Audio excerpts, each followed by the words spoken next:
Hi, good morning everybody. This is Nicholas Teo from CMC Markets here in Singapore. A few things. Um, the big news overnight was obviously the big collapse of Chinese equities yesterday. We saw across the board roughly 8 to 7% or 7 to 9% if you may being lost on most of the China indices. The A50s obviously did not escape this sell down by as much as 1,000 points at one point in time. Now, the volatility on the downside yesterday, I mean, up to now, I think a lot of analysts are actually looking to see and to try to account for why that has happened. But essentially, this is something that we feel is just part and parcel of the whole process that the market has to go through as the unwinding of margins continually take place.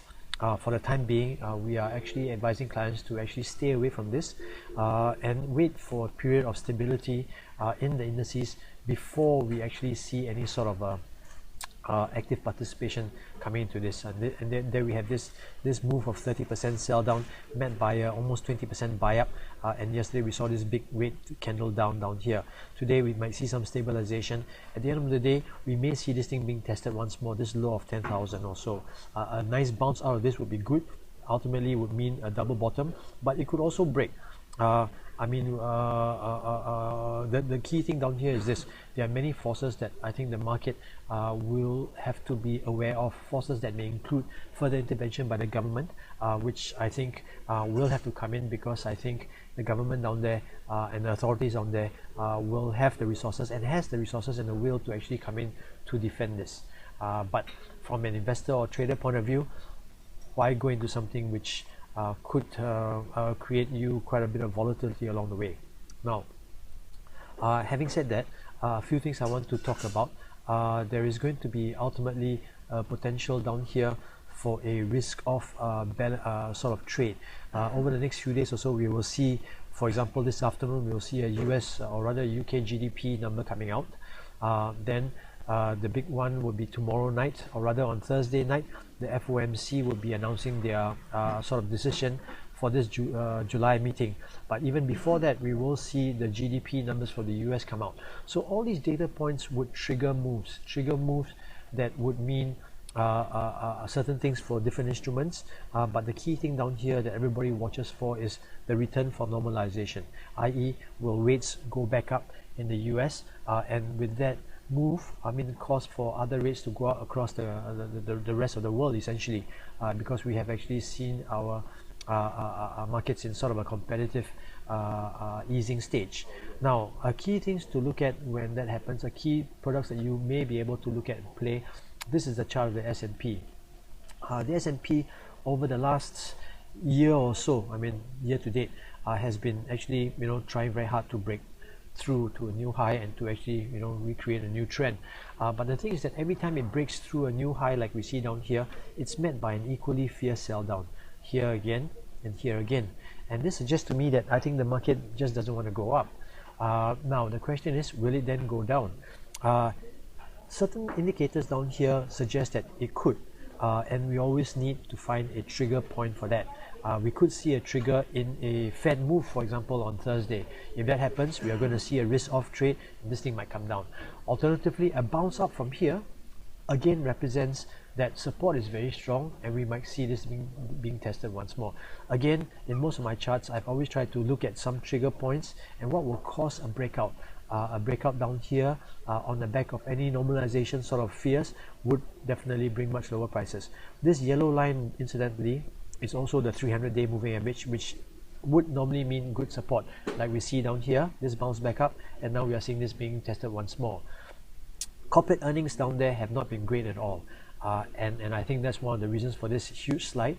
But essentially, I mean, there are other factors driving this thing down here. The other chart I want to bring up, interestingly, is actually gold. I don't look at gold. I'm not a gold player, and I have no idea, or I don't understand gold in a big way, purely because gold to me is a product that does not yield anything. You cannot use it to build anything. But essentially, gold has been, from what academics put it, an inflation sort of hedge, number one. meaning times of good inflation, gold or high inflation, gold basically gets bought up as a hedge against inflation. The other thing is gold has been a stabilization factor for fear when ultimately markets or politics or whatever has been in a state of turmoil. The gold has always offered that flight to safety, safe haven. Now over the years or so, we have not seen that characteristic play out in gold. Why? For example, if I were to pull up, say, not a daily chart but a monthly chart to see how far we can go with this whole period from 2008 all the way to 2011, if you can remember, that was when the big financial crisis happened in the world, and that was when everything sort of crashed, and that caused for a huge amount of intervention by all governments across the world, just throwing cash into the system. There was no inflation then, but yet gold climbed steadily from 900 all the way to doubling actually. Why? Again, this time, present moment, we had this fear of Greece and the potential exit of Greece or Grecic or whatever. Gold in times like this should traditionally be bought up, but instead we see this being broken down. I think what's happening in gold down here is more a return of normalization fear, meaning this period of time when the world was not normalized, meaning there was so much money being pumped into the system, gold was just one of those products that became available to be bought because there was so much cash floating around. This slide down here we saw coming from late 2012 all the way down to 2013 is actually a taper tantrum sort of reaction, meaning when Mr. Bernanke at that point in time was signaling to the market that he was going to pull back on QE. Okay, when money sort of being pulled back, we're seeing gold being sold off.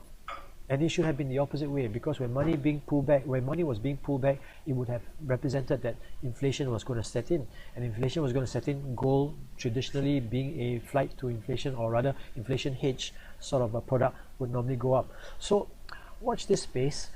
It could be interesting because gold has also broken quite critical or key technical levels, and if we are reasonably correct, I think we may see some movements down there. Finally, on a stock in Singapore, we flagged this before. Capital Corp has just broken $8 today, this morning, down 12 cents on the open. We have flagged this chart quite a few times before. This path remains still intact, this downward path, and the key thing is that now we are seeing it testing its bottom range, breaking down below $8 and maybe testing the 791 at this point in time. But essentially a few stories to look around, and I think if we see momentum coming down here, this thing can actually go down quite a bit more. But anyway, several stories for you off the bat. China opened up this morning, a bit of green, but now we are seeing back down to down 41. Still early days. As we all know, intervention usually happens late in the day. It could happen, could not happen, but I think it's something to maybe stay away from at this point in time, because there are so many different forces being thrown in. Thank you very much.